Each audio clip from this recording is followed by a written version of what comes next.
जो बंदा धंधा कर रहा है उसने या फिर उसके तरफ किस तरीके से समाज में देखना चाहिए। तो हमारे जो दुकानदार भाई है शटर खोलते हैं, सबसे पहले तो भगवान के सामने आधा घंटा पूजा पाठ करते हैं और उसमें यही बोलते हैं कि आज मेरा फुटफॉल अच्छा होना चाहिए, आज मेरा कस्टमर अच्छा आना चाहिए। ये बोलना सही है या गलत है? देखिए, गलत तो मैं नहीं कहूँगा, लेकिन इवेंचुअली आप प्रार्थना तो भगवान से ही करते हैं। हाँ, तो आप किसी भी प्रकार से भगवान से जब संबंध रखते हैं तो वो कभी भी गलत नहीं हो सकता। अच्छा। लेकिन इससे भी बेहतर तरीका ये है कि आप भगवान से भीख मांगना बंद कर दीजिए। भगवान श्री कृष्ण ने हमें ये बताया हुआ है कि तुम्हारे प्रारब्ध में, तुम्हारे नसीब में जो होगा उतना ही मिलेगा, उससे ज़्यादा नहीं मिलेगा। अब अगर ऐसा लिखा हुआ है तो जो मेरे दोस्त मित्र है वो बोलते हैं कि यार क्या मेहनत करो, तू सुबह शाम 16 घंटा 17 घंटा काम करने की बातें करता है, क्या ही ऐसा पा लेगा तू, उससे अच्छा तो हमको देख, जो नसीब में होगा उतना मिलेगा, और ऐसा बोल के छोड़ देते हैं। ये सही है या गलत है? पर ये भी तो बोला जाता है ना कि कर्म करते चलो, फल की अपेक्षा मत करो, तो पैसा तो फल हो गया, वो तो कर्म नहीं है मेरा, तो फिर उसको मैं कैसे देखूं? भगवान श्री कृष्ण जी ने गीता में जो ये श्लोक लिखा है कि कर्मण्येवाधिकारस्ते मा फलेषु कदाचन, इसको लोग बहुत ही गलत तरीके से रिप्रेजेंट कर देते हैं। लोग क्या कहते हैं, भगवान ने ये कहा है कि कर्म करते जाओ, फल की चिंता मत करो। ये कतई गलत तरीका है। जब हम लोग ये पैसे कमाने के दौड़ में रहते हैं तो बहुत सारी बार ऐसे होता है कि यार दिमाग ये सोचते सोचते फट जाता है कि साला मैं धंधा शुरू ही क्यों किया, इससे तो अच्छा कहीं पे 2 रुपए की नौकरी कर लेता था, जिंदगी शांत रहती थी। अब ऐसे परिस्थिति में खुद को कैसे संभाले आदमी? देखिए, पहले तो Gaurav ji, failure is a part of life. तो पहली चीज़ तो ये मैं कहना चाहूँगा, आप 18 घंटा मेहनत कीजिए, कोई दिक्कत नहीं है। उस कर्म को आप भक्ति बनाइए। कैसे भक्ति बनाएंगे? धंधा करना सही है या गलत? पैसा कमाना सही है या गलत? प्रॉफिट रखना चाहिए तो कितना रखना चाहिए? प्रॉफिट मिलने के बाद क्या करना चाहिए? और अगर तुम्हें लॉस हो जाए, अगर तुम परेशान हो तो क्या करना चाहिए? ऐसे कुछ कठिन सवाल लेके ये समझने के लिए हम लोग जा रहे हैं कि नसीब होता है या नहीं, नसीब में जो मिलता है अगर उतना ही मिलने वाला है तो मेहनत करनी चाहिए कि नहीं। ऐसे कुछ सवालों के साथ आज हम लोग मिलने जा रहे हैं, धंधे की बात करने जा रहे हैं अखंड स्वामी जी के साथ। तो मिलते हैं अखंड स्वामी जी से।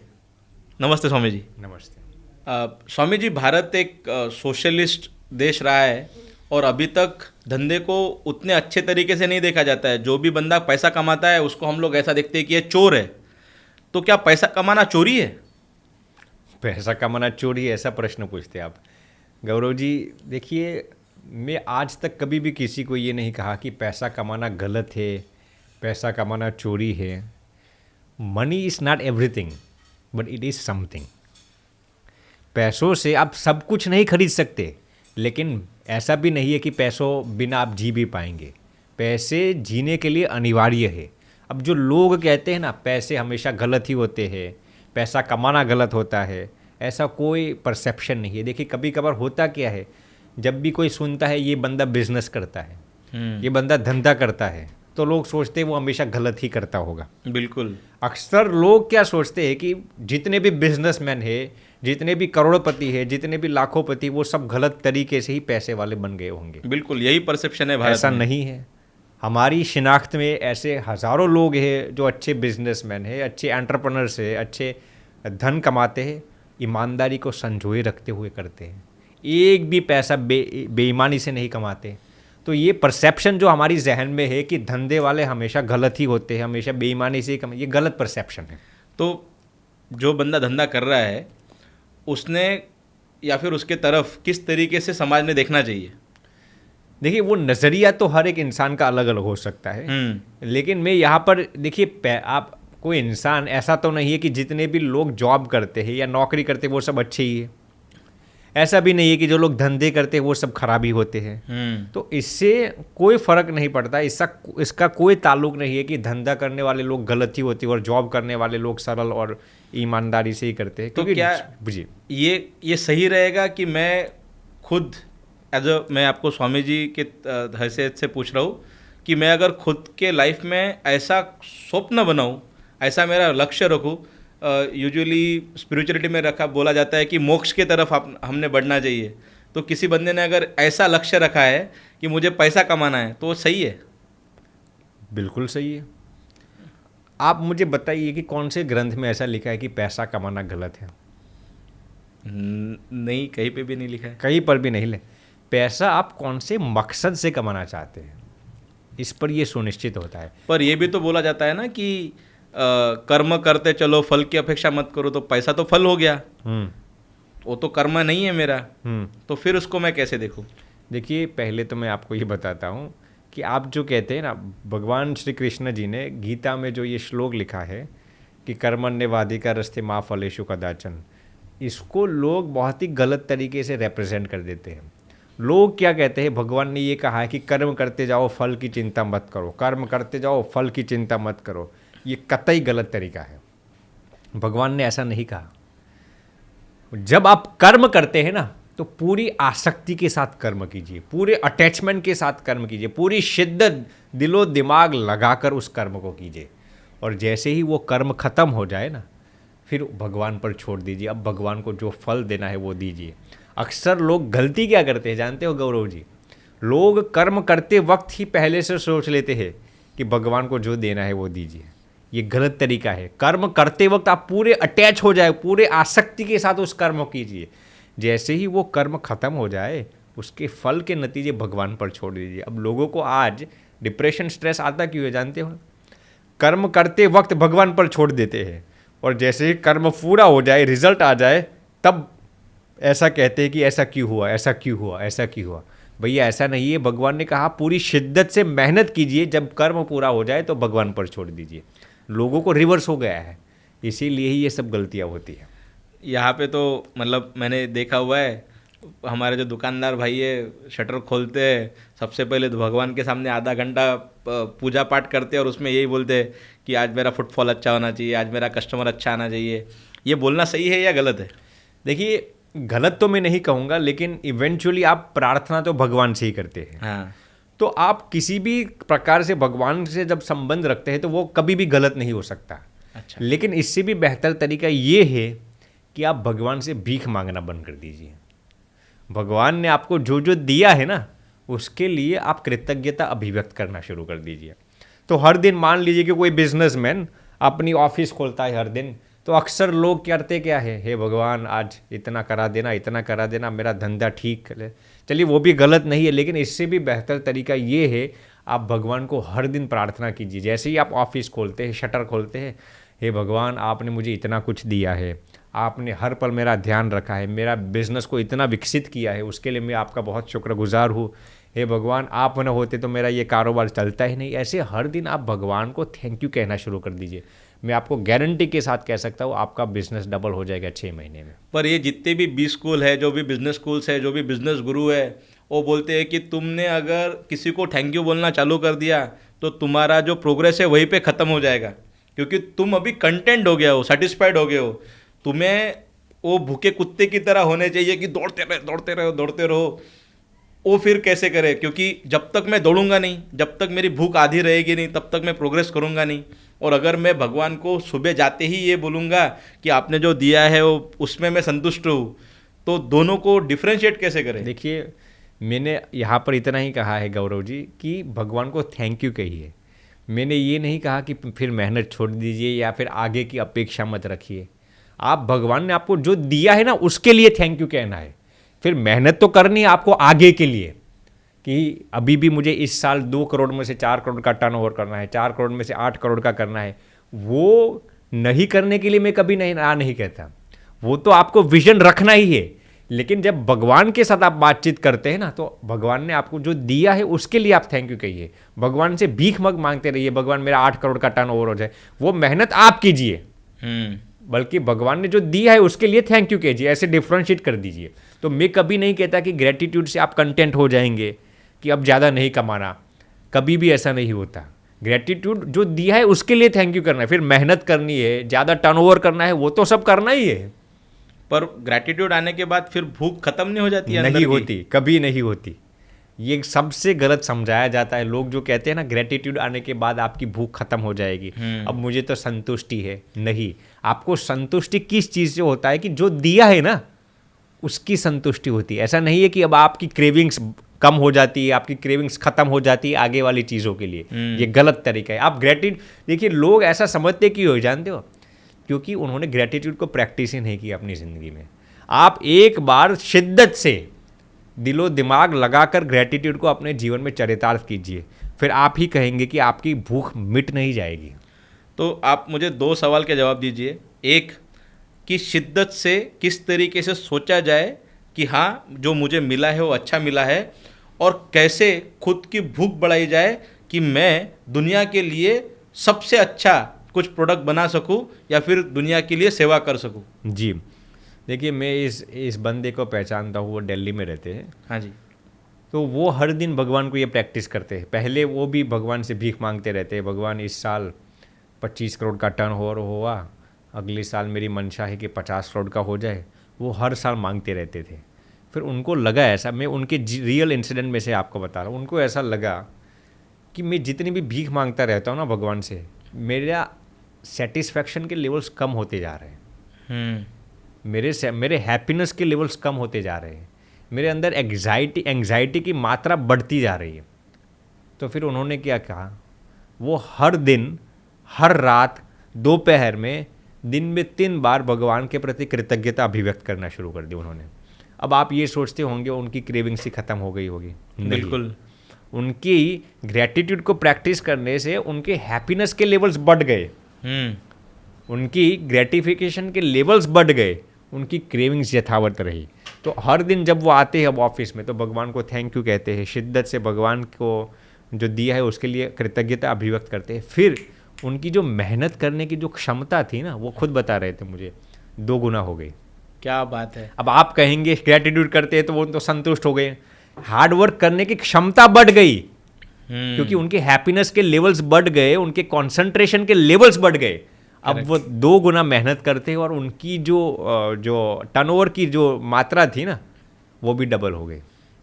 प्रभु जी, आपने बहुत अच्छी सी बात बोली एक बीच में कि एंजाइटी रहती है। अब एंजाइटी इसके वजह से रहती है क्योंकि हमने एज अ बिजनेस में हम लोग खुद को टारगेट देते हैं, अपने टीम को टारगेट देते हैं, और जब वो टारगेट हम लोग अचीव नहीं कर पाते तो हमारी एंजाइटी बढ़ती है कि क्यों नहीं हो रहा है। हम प्रयास तो 100% कर देते हैं, लेकिन आजू बाजू के भी बहुत सारे फैक्टर्स होते हैं जिसकी वजह से हम हमारा टारगेट अचीव नहीं कर पाते। एंजाइटी बढ़ जाती है, फिर चिड़चिड़पना बढ़ जाता है, फैमिली में भी चिड़चिड़पना बढ़ जाता है, ऑफिस में भी चिड़चिड़पना बढ़ जाता है, लोगों पे एग्रेसिव भी हो जाते हैं। तो ये एंजाइटी को किस तरीके से मैनेज करना होता है? देखिए, आपने जो प्रश्न पूछा उसी के संदर्भ में मैं बोलता हूँ। पहले तो आपने जो गोल रखा कि मुझे इतने पैसे कमाने हैं, इतने पैसे कमाने हैं, पहले तो आप रियलिस्टिक गोल रखिए। लोग अक्सर एंग्जाइटी और डिप्रेशन क्यों बढ़ जाती है जानते हो? उनकी एक्सपेक्टेशंस अनरियलिस्टिक होती है। आपने मान लीजिए सोचा कि इस साल मुझे 5 करोड़ का टर्नओवर करना है, पहले ये तो देखिए ये रियलिस्टिक है या नहीं। अब आप कमा रहे हो साल का 50,000, सीधे 5 करोड़ का सोचेंगे तो ये अनरियलिस्टिक गोल और एक्सपेक्टेशन है। नहीं पूरा होगा तो स्ट्रेस और डिप्रेशन और एंग्जाइटी भी आएगी। तो पहले तो आप जो गोल बनाते हैं ना उसको रियलिस्टिक सोचिए, ये वाकई में कर पाऊंगा या नहीं। यदि रियलिस्टिक गोल है फिर उस पर मेहनत करके भगवान पर छोड़ना सीखिए। जब तक इंसान के जीवन में भगवान की शरणागति नहीं आती ना, तब तक वो एंग्जाइटी और डिप्रेशन का शिकार बनता ही रहेगा।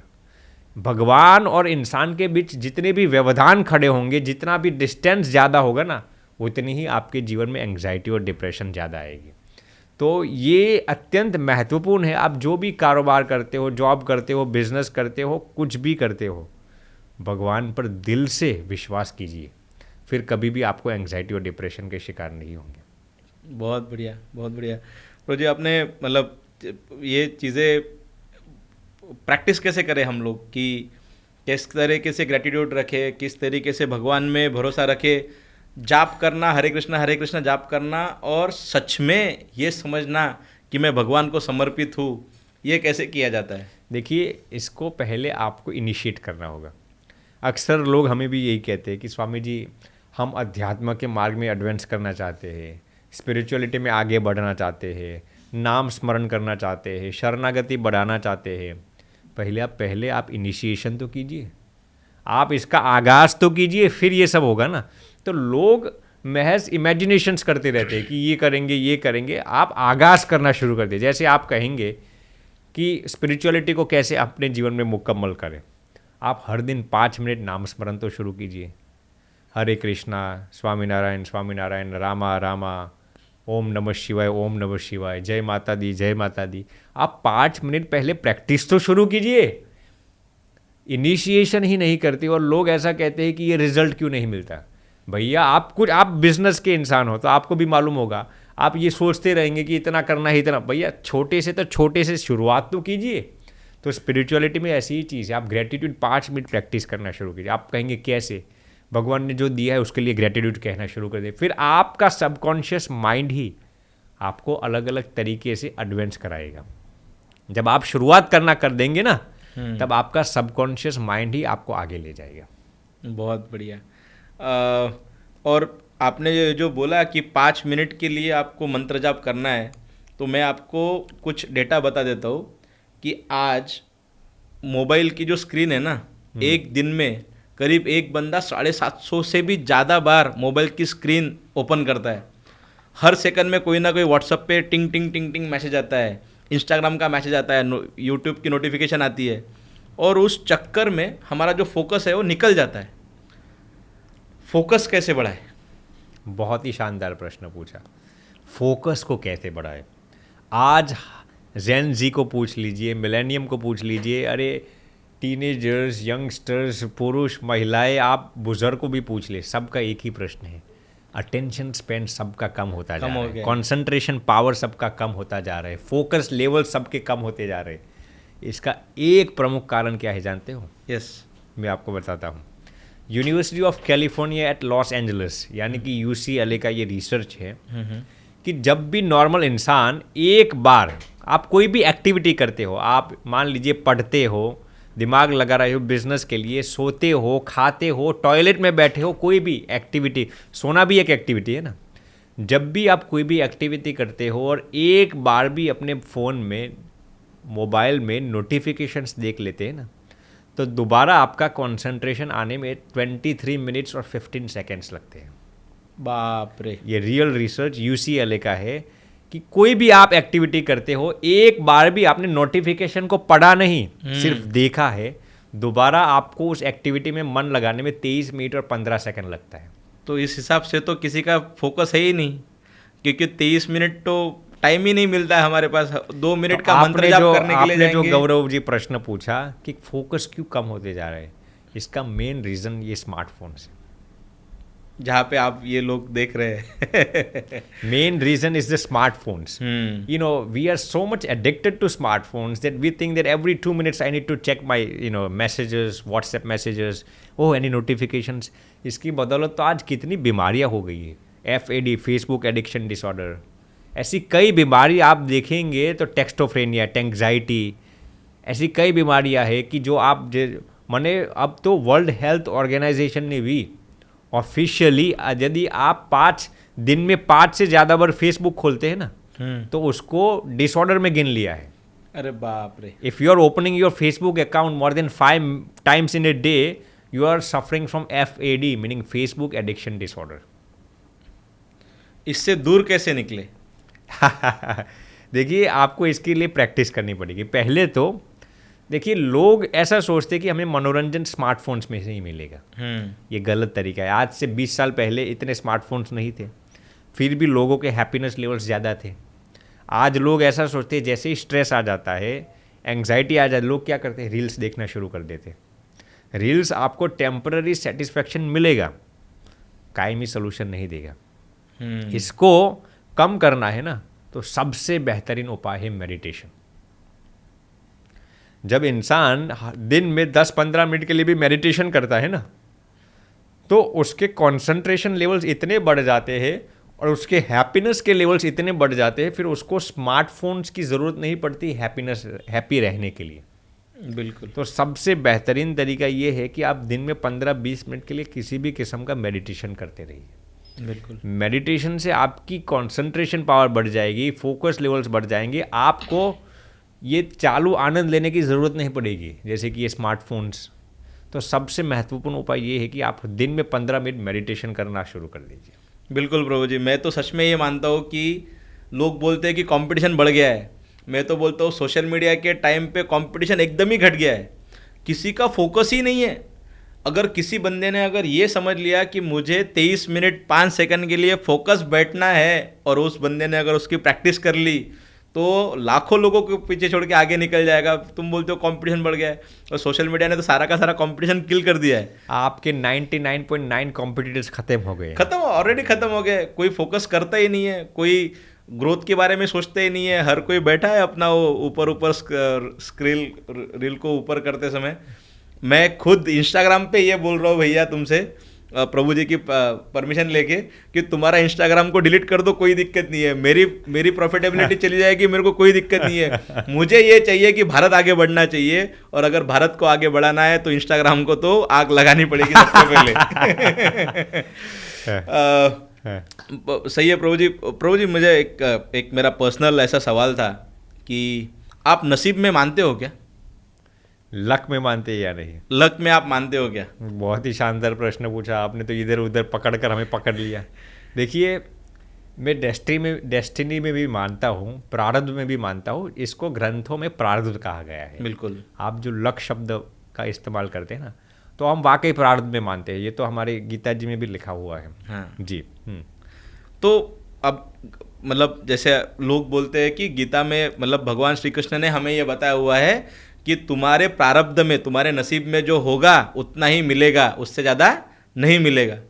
अब अगर ऐसा लिखा हुआ है तो जो मेरे दोस्त मित्र है वो बोलते हैं कि यार क्या मेहनत करो, तू सुबह शाम 16 घंटा 17 घंटा काम करने की बातें करता है, क्या ही ऐसा पा लेगा तू, उससे अच्छा तो हमको देख, जो नसीब में होगा उतना मिलेगा, और ऐसा बोल के छोड़ देते हैं। ये सही है या गलत है?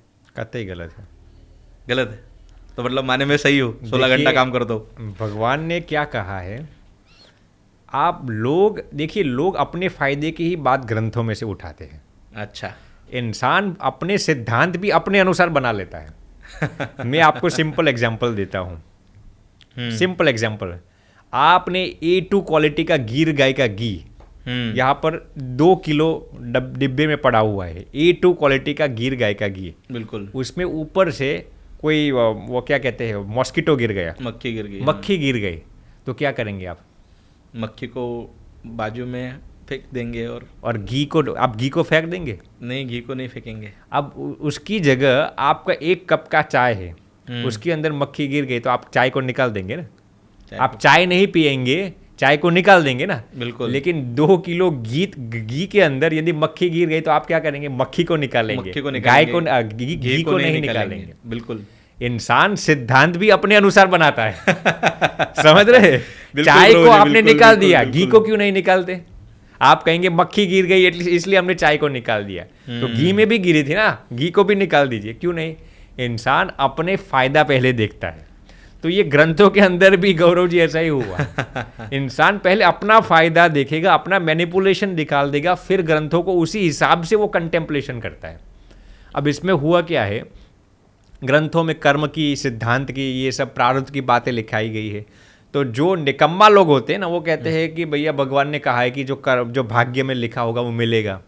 भगवान ने क्या कहा है? कर्म करना तेरा अधिकार है। भगवान ने इसके साथ ये भी कहा है ना, कर्म किसी को भी निष्क्रिय नहीं बैठना। क्या कहा है भगवान ने? निष्क्रिय कभी भी किसी को नहीं बैठना। निष्क्रिय मने बिना किसी एक्शन से किसी को भी कभी नहीं बैठना। इस बात को आप क्यों पिकअप नहीं करते ग्रंथों में? तो भगवान ने क्या कहा है, आपकी डेस्टिनी, आपका प्रारब्ध भी तभी काम करेगा जब आप मेहनत लगाएंगे। मान लीजिए कि मुकेश अंबानी जी का पुत्र है अनंत अंबानी जी। अनंत जी ऐसा सोचेंगे कि पिताजी की इतनी सारी दौलत है, इतने सारे पैसे है, अब मुझे कुछ नहीं करना, वो हाथ में रहेगा? नहीं रहेगा, सब नहीं रहेगा ना। उसके लिए भी उसको संजोए रखने के लिए भी मेहनत करनी पड़ेगी, ज़्यादा मेहनत करनी पड़ेगी। तो कर्म का सिद्धांत यही कहता है कि आपकी डेस्टिनी तभी काम करेंगे जब आप मेहनत करेंगे। मेहनत के बिना लक बक कुछ काम नहीं करता। आप ट्राई करके देखिए, कुछ नहीं करना, सोते रहिए, खाते रहिए, कुछ भी भाग्य में नहीं मिलेगा। तो आपकी डेस्टिनी भी तभी काम करता है जब आप मेहनत करते हैं। और डेस्टिनेशन को जो लक है, क्या उसको चेंज किया जा सकता है? कतई किया जाता है। कैसे किया जाता है? हार्ड वर्क से, भगवान पर विश्वास रखने से। हमारे ग्रंथों में भी ऐसे कई सिद्धांत लिखे गए हैं कि आपकी जो डेस्टिनी है ना, उसको भी लोग बदल सकते हैं। ऐसा नहीं है कि आपकी डेस्टिनी में जो लिखा है वो कभी भी आप बदल ही नहीं सकते, कतई बदल सकते हैं। मैं आपको इस पर सिंपल एग्जांपल देता हूँ। हाँ जी। बहुत ही गौरतलब बात है, जब से मैंने ये सुनी है ना, आप भी सुनकर अचंभित हो जाएंगे। देखिए, एक गुरु के 2 शिष्य थे गौरव जी। हाँ। एक गुरु के 2 शिष्य थे। अब दोनों शिष्य अच्छे थे। एक शिष्य रात को किसी वेश्यालय में जाता है, किसी तवायफ की नाच गान को देखने के लिए जाता है, और दूसरा शिष्य सत्संग सुनने के लिए जाता है। अच्छा। दोनों जब रात को 12 बजे, एक सत्संग सुन के वापस आ रहा था, एक किसी वेश्या के पास जाकर वापस आ रहा था। अब आप सुनकर हैरत में आ जाएंगे, जो शिष्य वेश्या के पास जाकर वापस आ रहा था ना, उसको रास्तों में, पुराने ज़माने की ये बात है, सोना मोहर मिल गई। वो तो बहुत, अरे मेरे भाग्य में मुझे सोना मोहर मिल गई। दूसरा इंसान जो सत्संग सुन के आ रहा था ना, उसको रास्ते में वापस आने में कांटे लग गए। वो वापस आता है जो सत्संग सुनने के लिए गया। दूसरे दिन सुबह अपने गुरुदेव की कुटिया पर दस्तक देता है। गुरुदेव को कहता है, गुरुदेव, कल रात में सत्संग सुनकर वापस आ रहा था ना, तो मुझे पैर में कांटा लग गया, अभी भी दर्द हो रहा है। जो दूसरा इंसान तवायफ के पास गया था, उनको सोना मोहर मिल गई। ये क्यों? ऐसा क्यों अन्याय भगवान ने किया? गुरुदेव उसको जो जवाब देते हैं ना, वो हर एक इंसान की जहन में उत्कीर्णन करने जैसा है। गुरुदेव उसको कहते हैं, बेटा तुझे सच सुनना है, जो बंदा तवायफ के पास आके जाके आया ना, उसके भाग्य में कल रात राजा बनना लिखा था। क्या? राजा बनना लिखा था, लेकिन वो किसी तवायफ के पास गया तो भगवान ने उसके उस भाग्य को खत्म कर दिया और इसको एक सोना मोहर देकर उसको प्रसन्न कर दिया। क्या बात अब है? आगे बात सुनना बेटा, तू जो सत्संग सुनने के लिए गया था ना, तेरे भाग्य में आज मृत्यु लिखी थी, लेकिन भगवान ने एक कांटे में तेरा वो पूरा दर्द खत्म कर दिया। अब तुझे तो इतना ही दिखाई दे रहा है कि मुझे कांटा लगा, उसको सोना मोहर मिला। उसने पूर्व जन्म में अच्छे कर्म किए थे, इसलिए भगवान ने सब खत्म करके अब उसको एक सोना मोहर में सब खत्म कर दिया, निपटा लिया। तो हम सिर्फ बाह्य दृश्य को देखते हैं कि मेरे जीवन में ऐसा क्यों हुआ, ऐसा क्यों हुआ। हम आगे की कहानी को नहीं जानते। बिल्कुल। जब गुरुदेव ने इसको उजागर किया ना, तब वो शिष्य के ध्यान में आ गया कि मैं कितना भाग्यशाली हूँ कि भगवान ने मेरे मृत्यु को एक कांटे में पूरा कर दी। तो ऐसे ही हमारे जीवन में होता है। हम ये सोचते हैं कि ऐसा क्यों हो रहा है, ऐसा क्यों, जो लोग खराब कर्म करते फिर भी उनके जीवन में पैसे क्यों आ रहे। हम तो शिद्दत से, ईमानदारी से पैसा कमाना चाहते, फिर भी हमें पैसे क्यों नहीं मिलते। मेरा यही सवाल आने वाला था नेक्स्ट, कि ऐसे कितने मेरे दोस्त हैं, मेरे धंधे की बात के फॉलोअर्स हैं, जो हमसे बात करते हैं, बोलते हैं कि हम लोग 16-16, 18-18 घंटा काम करते हैं, भगवान को पूज्यनीय रख के काम करते हैं, फिर भी हमारा धंधा बढ़ता नहीं है। हमने ऐसे क्या पाप कर दिए कि हमारा धंधा बढ़ता नहीं है? उसी का जवाब आपने क्या सरल तरीके से दे दिया कि भैया, अगर तुम्हारी मृत्यु होनी थी, उस मृत्यु से निकल के तुम्हें खाली कांटा चुगो के भगवान ने आपका खत्म कर दिया, पूरा पाप नष्ट कर दिया। ये लीला है भगवान की। क्या बात है, बहुत बढ़िया लगा मेरे को ये। और सच में आपने जैसे बोला था कि जब भी तुम्हारे लाइफ में दुख आएगा, तुम्हें ये चीज़ को बार बार दोहराना चाहिए कि कुछ बहुत बड़ा संकट आने वाला था, भगवान ने भगवान के शरण में इतना सा दे के छोड़ दिया जी। क्या बात है, बहुत बढ़िया, बहुत बढ़िया। और ये जो मेहनत वाली बात है, आज भारत एक दौर से गुजर रहा है जहाँ पे 2 तरीके के लोग हैं। जैसे मैं बोलता हूँ कि भारत में जिन लोगों के भी पास 2 हाथ है, 2 पैर है, उन्होंने मिनिमम 17-18 घंटा तो रोज़ काम करना चाहिए। तभी तो जाके हम लोग एक ऐसा समाज क्रिएट कर पाएंगे जिसमें ताकत हो, एनर्जी हो। और अगर तुम समय का सदुपयोग नहीं करोगे तो क्या ही कर रहे हो? एक तो बिग बॉस देख रहे हो, नहीं तो रील देख रहे हो। उससे अच्छा काम कर लो। और फिर एक दूसरा तबका आता है, वो बोलता है कि नहीं हमारे पास लाइफ और वर्क का बैलेंस होना चाहिए और क्या क्या होना चाहिए। आपका उस पर क्या राय है? देखिए, आपने पहले तो मैं आपको बता दूं, आपने जो कहा कि लोगों को मेहनत करनी चाहिए, कतई सही बात है। पहले तो मैं इसको 2 विभागों में तकसीम करता हूँ। आपने जो कहा कि मेहनत करनी चाहिए, वर्क करना चाहिए, कतई सही करना चाहिए, लेकिन इसमें ईमानदारी के साथ करना है। बिल्कुल 100%। ये पहली चीज़ है। बिल्कुल। दूसरी चीज़, आप अपने कर्म को ही भक्ति बना दीजिए। आजकल जो लोग, देखिए अक्सर लोगों को वर्क स्ट्रेस क्यों आता है जानते हो? उसमें 2 चीज़ें हैं। या तो वो ईमानदारी से काम नहीं करते, कभी कभार चलिए ईमानदारी से काम करते फिर भी उस कर्म को भक्ति नहीं बनाते। तो पहली चीज़ तो ये मैं कहना चाहूँगा, आप 18 घंटा मेहनत कीजिए, कोई दिक्कत नहीं है। उस कर्म को आप भक्ति बनाइए। कैसे भक्ति बनाएंगे? आप जो कर्म करते हैं ना, ऐसा सोचिए कि मैं ये मेहनत इसलिए करता हूँ, मुझे लोगों की सहायता करनी है, मुझे भगवान को प्रसन्न करना है। मैं जो कमाने वाला हूँ, मैं जो धन अर्जित करने वाला हूँ ना, इससे मैं गरीबों की सहाय करूँगा, किसी ज़रूरतमंद एजुकेशनल हेल्थ इंस्टीट्यूशन में ज़रूरतमंद इंसानों की सहायता करूँगा, भगवान की प्रसन्नता अर्जित करना चाहता हूँ, तो आपका वही कर्म भक्ति रूप बन जाएगा। तो आपको उस कर्म से थकान नहीं आएगी, उस कर्म से आपको डिप्रेशन, एंग्जाइटी या स्ट्रेस नहीं आएगा। बिल्कुल आपको वो काम करने में आनंद आएगा। आप यदि 22 घंटे काम करेंगे ना, फिर भी वो काम से आप थक नहीं जाएंगे। तो पहले तो आपको अपने कर्म को भक्ति बनाना है। 100%। दूसरी चीज़ आपने जो बताई कि वर्क और फैमिली को कैसे बैलेंस किया जाए, सही बात है ना। तो पहले तो देखिए, मैं ये नहीं कहता कि आप 8 घंटे ही काम कीजिए, बाकी के घंटे आप यहाँ पर बिता दीजिए। मैंने जो कहा, कर्म को ही आप भक्ति बना लें। दूसरा, बाकी का जो समय है ना, लोग करते क्या है, काम करके फिर रील्स देखना शुरू कर देते। क्या करते हैं? बाकी का जो समय है वो आप अपनी फैमिली के लिए दीजिए, अध्यात्म के लिए दीजिए। फैमिली के साथ, बच्चों के साथ बैठिए, बिताइए, उनके एक्सपीरियंसेस जानिए। धर्मपत्नी को कोई दिक्कत नहीं है, कोई किल्लत नहीं है, कोई जिल्लत नहीं है, ये सब जानिए। बच्चों का जीवन कैसा चल रहा है उसमें बिताइए। लोग करते क्या है, जैसे ही काम पूरा हो जाता है ना, घर पे जाकर खाना न खाया, फ़ोन में लग जाते हैं, बिल्कुल रील्स देखने चले जाते हैं। भैया, बाकी का क्वालिटी समय आप अपनी फैमिली के साथ भले ही 15 मिनट बिताइए, लेकिन क्वालिटी समय बिताइए।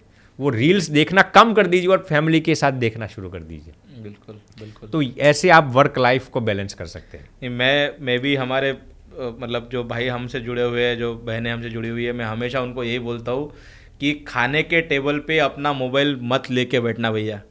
क्योंकि खाना लेके बैठते हैं, टीवी चालू रखते हैं, उसमें अपना बिग बॉस चल रहा है, और फिर क्या तो घर में डिस्कशन क्या है, तो उसने मुझे ये किया, उसने मुझे वो किया। कुछ अच्छी बातें करो, भगवान की बातें करो, धंधे की बातें करो, देश की बातें करो, समाज की बातें करो। हमें किस तरीके से इस समाज को, जो भी समाज ने हमें दिया है, उसको क्या रिटर्न देना है, उसकी बातें करो, तो पूरा का पूरा समाज आगे बढ़ेगा। और ऐसे अगर झगड़ों की बातें करोगे तो झगड़े ही करते रह जाओगे और सही पीछे बात रह जाओगे। है। इस पर मैं आपको संक्षेप में एक रिसर्च सुनाना चाहता हूँ गौरव जी। आपने जो कहा ना, खाते वक्त, जो लोग खाते वक्त टीवीज देखते हैं ना, खाते वक्त जो लोग मोबाइल्स में कुछ ना कुछ देखते रहते हैं ना, उनका डाइजेशन पावर 25 से 30% कम हो जाता है। जानते हो क्यों? क्योंकि जब आप भोजन लेते हैं ना, तो आपकी वेगस नर्व होती है, जो आपके दिमाग को, आपके ब्रेन को और आपके स्टमक को कनेक्ट करती है डाइजेशन के लिए। जब आप खाते वक्त आपका दिमाग किसी दूसरी जगह पर होता है ना, तो आपके ब्रेन को ये मालूम नहीं होता कि मुझे पाचन के लिए कौन से एंजाइम्स छोड़ने हैं, तो वो आपके डाइजेशन पावर को वीक कर देता है। आप अक्सर देखना, जितने भी लोग भोजन लेते वक्त टीवीज देखते हैं ना, मोबाइल्स पर स्क्रॉलिंग करते रहते हैं ना, उनको या तो हाइपर एसिडिटी का प्रॉब्लम होगा, या तो फिर कॉन्स्टिपेशन का प्रॉब्लम होगा, या फिर इनडाइजेशन का प्रॉब्लम होगा। और इन लोग इसकी तो कोई बात ही नहीं करता, कोई बात ही नहीं करता। तो आप जब भी कोई एक्टिविटी करते हैं ना, रियल रिसर्च ये है हार्वर्ड यूनिवर्सिटी का, आप भोजन लेते वक्त यदि आपके टेबल पर भी, डाइनिंग टेबल पर भी डेड मोबाइल फ़ोन पड़ा हुआ है ना, जिसके अंदर इंटरनेट ना हो और सिम कार्ड ना हो, फिर भी आपका डाइजेशन 15 से 20% कम हो जाता है।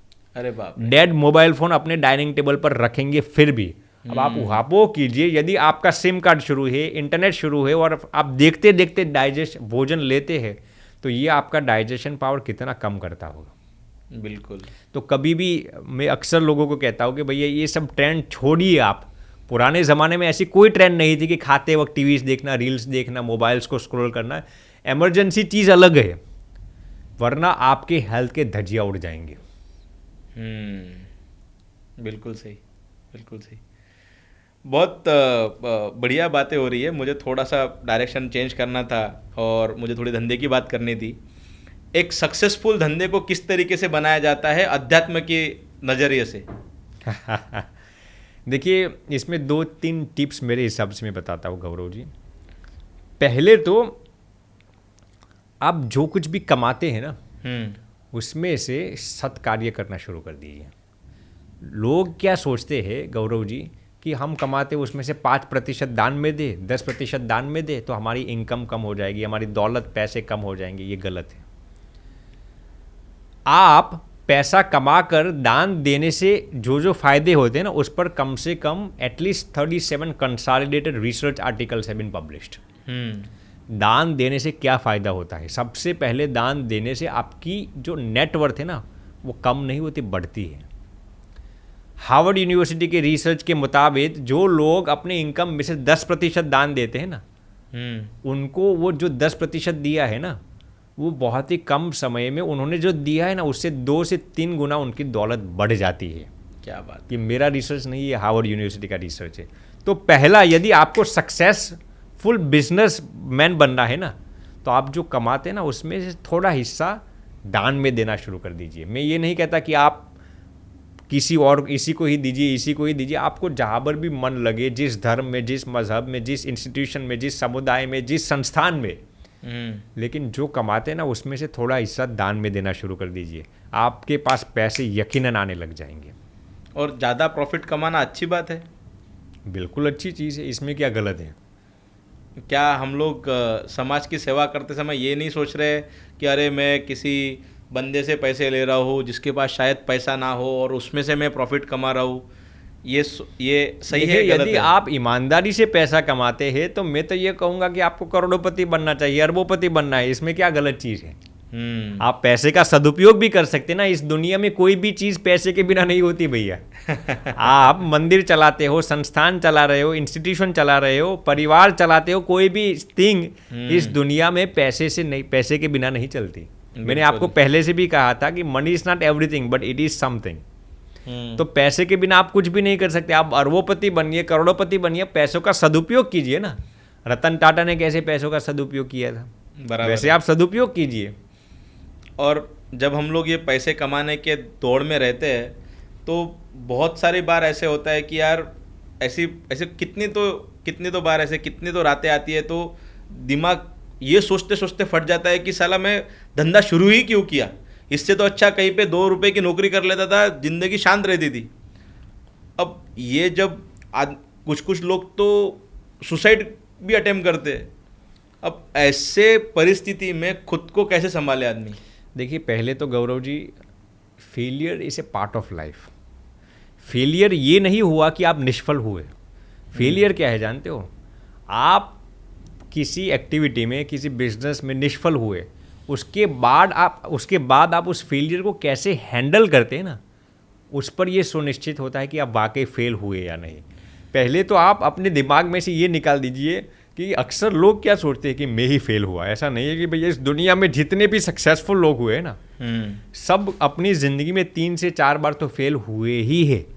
सो failure is part of life. आप फेलियर को इतना सिग्निफिकेंस मत दे दीजिए कि अरे मैं फेल हुआ। आप यदि धनवान बनना चाहते हैं, अमीर बनना चाहते हैं, सफल बनना चाहते हैं ना, तो फेल आप होंगे ही। पहले तो आप अपने दिमाग में ये डाटा डाल दीजिए कि failure is part of life. Perfect. Failure कोई बड़ी चीज़ नहीं है। तो पहले आप ये क्लियर कर दीजिए, failure is part of life. आपको उसमें से जो सीखना है वो सीख कर फिर आगे अपने जीवन को इम्प्लीमेंट कीजिए। और उसके लिए मैं ये ज़रूर बताना चाहूँगा कि आप भगवान पर अटूट विश्वास रखिए। कैसे रखा जाता है भगवान पे अटूट देखिए, विश्वास? आप ऐसा मत सोचिए कि भगवान ने मुझे फेल क्यों किया। समझ रहे हैं? आप ये दिमाग में से ये निकाल दीजिए कि भगवान ने मुझे फेल करके मेरे पर वो नाराज़ हो गए हैं। भगवान आपको बहुत आगे ले जाना चाहते हैं, इसीलिए ही भगवान ने इस तरीके का एक्सपीरियंस आपको दिया है। तो आप हमेशा ये सोचिए कि भगवान जो करते हैं वो वाकई मेरी भलाई के लिए ही करते हैं। जब ये विश्वास दृढ़ हो जाएंगे ना आपके जीवन में, कतई आपकी तरक्की होना शुरू हो जाएगा। आप मुकम्मल विश्वास रखिए कि फेलियर्स तो होंगे ही, लेकिन भगवान इस फेलियर में से मुझे आगे बहुत कुछ ले जाना चाहते हैं। आपकी तरक्की वाकई बहुत कुछ होगी। तो सबसे पहले देखिए, आप जो जिस क्षेत्र में है ना, बिजनेस में हो, जॉब में हो, कोई भी क्षेत्र में सक्सेसफुल बनने के लिए भगवान पर विश्वास होना अनिवार्य है, बहुत बढ़िया, अनिवार्य है। बहुत बढ़िया। बहुत बहुत धन्यवाद स्वामी जी, आपने इतने कठिन, मेरे मतलब ऐसे क्लिष्ट ऐसे सवाल मुझे ऐसे लग रहे थे, आपने उनको इतना सरल तरीके से बता दिया। और मेरे ख्याल से हमारे साथ जितने भी लोग जुड़े हुए हैं उन सबको पता चला होगा कि किस तरीके से पैसे के बारे में सोचना है, किस तरीके से धंधे के बारे में सोचना है, किस तरीके से भगवान के बारे में सोचना है। पैसा आया तो क्या करना चाहिए, तो दान करना चाहिए, और पैसा नहीं आया, फेल्योर आया चाहिए तो क्या करना चाहिए, तो भक्ति करनी चाहिए। ये आज स्वामी जी ने हमको बता दिया है। तो ये फॉर्मूला लेके आज का हम लोग पॉडकास्ट तो ख़त्म करते हैं, और बाद में फिर से आएंगे। जो भी आपका सवाल रहेगा तो आप नीचे डालिए, मैं खुद स्वामी जी से कंसल्ट करके आपको लिखूंगा कि उसके आपके जवाब क्या होने चाहिए। हमें भी गौरव जी बहुत बहुत प्रसन्नता हुई, और भगवान के श्री चरणों में प्रार्थना करते हैं कि सदैव भगवान आपको स्वस्थ, सुखी और सफल रखे, और आपके ज़रिए अनंत लोगों का कल्याण हो, भला हो, आपका मार्गदर्शन लेकर अनंत लोगों की तरक्की हो। मैं तो बोलता ही नहीं हूँ कि मैं मार्गदर्शन करता हूँ करके मैं आपके जैसे लोगों से मार्गदर्शन, मैं एक दरिया बनता हूँ लोगों तक पहुँचाने का। मैं छोटा भाई हूँ इन लोगों का। थोड़ा सा ट्राई करते हैं कि कुछ तो अच्छा हो जाए इस देश का, कुछ तो अच्छा हो जाए धंधे का। नहीं, बहुत बहुत आनंद आया गौरव जी। प्रणाम प्रणाम।